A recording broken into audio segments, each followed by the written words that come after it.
My name is Dr. Mohammed Hidayat Greenfield, and I'm the elected regional secretary of the IUF in the Asia Pacific region. The IUF is an international trade union organization representing 10 million members in 127 countries around the world. The IUF brings together workers in agriculture, plantations, farms, right across the food chain to food processing, beverage manufacturing, hotels, restaurants, catering, and tourism. The IUF brings together workers across these sectors and industries in unity, and through this unity build the strength we need to fight to improve the lives and livelihoods of workers. In the current COVID-19 crisis, these lives and livelihoods are under threat. To mark International MayDay on May 1st, we wish to extend our solidarity to all of our members and their families at this extremely difficult time. We also wish to extend our deepest sympathy and condolences to our members who have lost loved ones. We must remain united, continue to build our collective strength, but also continue to assert our collective social values of decency, of dignity, of social and economic justice, and of solidarity, because it's these values that will get us through this crisis. It's also these values that will help to change the system that led us into this crisis.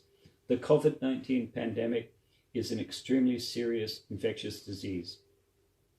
But the pandemic became a crisis because the system we live in has failed us.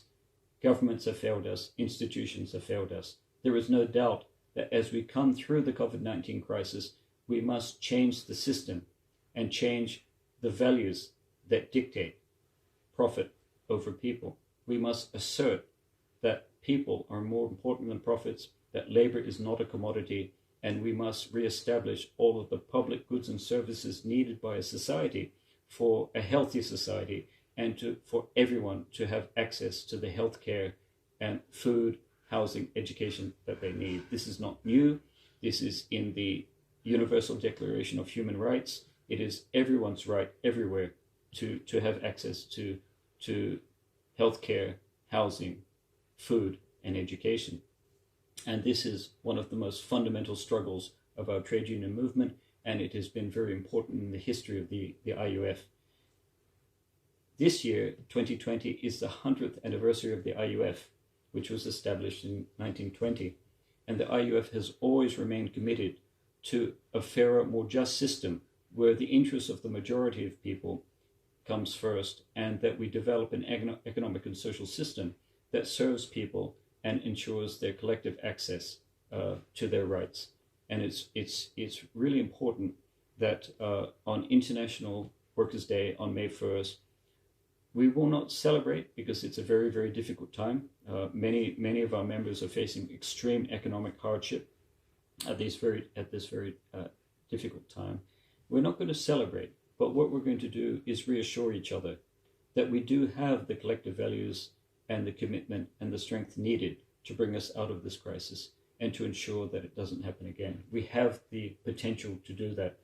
I guess if I was asked, and I was asked, what is the one element, what's the one ingredient that we need in our trade unions to get us through this? What values should we reflect on? Yes, it's courage. Yes, it's kindness. Yes, it's solidarity. But there's also such a thing as our resilience. Our unions have been resilient, and that is the history of the IUF. We will not use this year of 2020 to celebrate 100 years of the IUF, but to remember that the IUF has endured 100 years of war, of oppression, of genocide, of recession, of terror, and of pandemic. And the IUF and its members have survived all of this to continue to advocate, to organize, and to fight for our fundamental values of economic and social justice, and to build a social and economic system that serves the needs of people and their families and not the needs of a minority and their thirst for profit.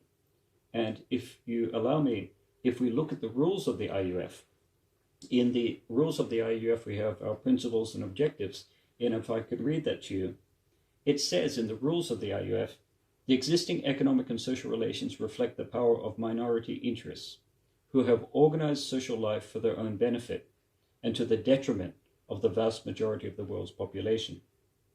The prevalence of such minority interests is the main cause of the major social evils, such as poverty, hunger, insecurity, oppression, and war, which threaten the welfare and the very future of humankind. It is incumbent upon the labor movement, as the basic progressive force in society, to utilize all appropriate means to successfully assert the general interests of the people at large, and to promote institutions through which the people may democratically determine their own economic and social destinies and secure freedom, well-being, security, and peace. The production, processing, and distribution of food and associated commodities are a basic social service to the community. It is the responsibility of the labor movement and, in the first place, of the workers in the food and allied industries to ensure that the world's resources in food be utilized so as to serve the general interest rather than private or public minority interests. And I think that, again, for the 100th anniversary of the IUF, for International Workers' Day on May 1st, and most of all in this COVID-19 crisis, which has brought such hardship, such suffering, such tragedy to our members throughout the region, we must remind ourselves of this commitment and of these values, that we are in this crisis because of these minority interests and their drive for profit, and we must come out of this crisis with a very different perspective on the world and the system we need to build to ensure that the livelihoods and well-being of our members and their families will continue to improve. And I think that this is really our message on International Workers' Day. It is to be resilient in this time of tragedy and crisis. It is to be resilient in the coming economic recession, but it's also to be committed and to be courageous, to change the system, to bring our social values to the fore, and to collectively change the world in which we live. It's a huge challenge, but day by day, bit by bit, in the workplace, in the community, in society, you are already changing the world in which we live. Through your acts of kindness and solidarity, through your support for others, through your selflessness, through your courage. All of these values is what makes us so proud of you. And as I introduced myself in the beginning, I'm the elected regional secretary. As an elected official, we must be clear that I serve you. I'm very proud to serve you as our members throughout the region. My team is very proud to serve you, and we will continue to do so. So on International Workers' Day, we express our solidarity, and we know that together we will organize, fight, and change this world. Thank you.